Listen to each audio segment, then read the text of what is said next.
Bonjour, bienvenue à cette troisième capsule de la chaîne Ensemble à l'école. Aujourd'hui, on va parler des particularités sensorielles.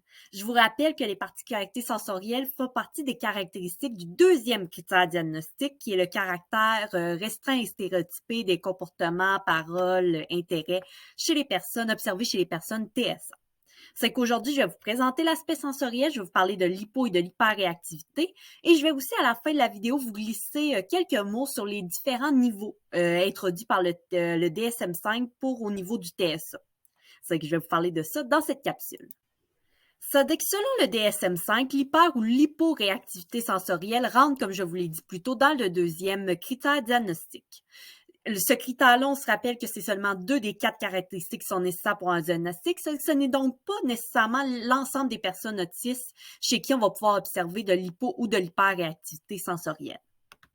L'hypo ou l'hyperréactivité chez les personnes TSA peut toucher les différents sens. Dès qu'on a le sens visuel, c'est la vue, auditif, l'ouïe, le tactile, le toucher, l'olfactif, l'odorat et le gustatif, le goût. Ce sont les principales que nous connaissons tous, mais il y en a aussi 2 autres qu'on connaît moins, mais qui sont très importantes chez les personnes TSA.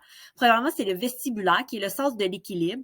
C'est ce qui nous permet d'être en équilibre, de sentir le mouvement de notre tête. C'est un sens qui est très important. Et la proprioceptif, ou proprioception, qui est la perception de notre corps dans l'espace. C'est le fait de sentir physiquement que notre corps se situe sur une chaise ou dans notre environnement en général.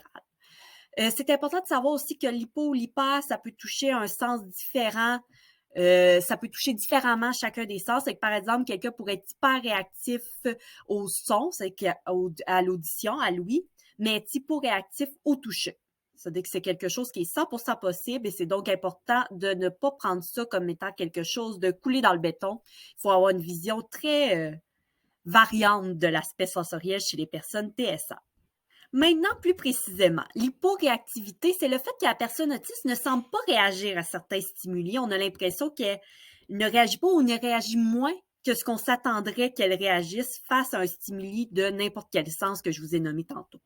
Au contraire, l'hyperréactivité, c'est qu'elle va réagir fortement plus qu'à ce qu'on s'attend à un stimuli. Et finalement, la recherche de sensations, c'est quand la personne autiste a un fort intérêt pour un stimuli.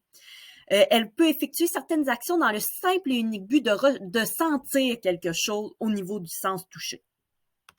Plus concrètement, ce que vous pourriez observer dans votre classe pour l'hyporéactivité, c'est un élève autiste qui se lave les mains après un cours d'art plastique et que vous remarquez qu'il se lève les mains à l'eau très très chaude, mais pourtant, il n'y a pas de réaction compte tenu de la chaleur très élevée de la chaleur. Il ne réagit pas, il ne crie pas comme un autre élève neurotypique ferait.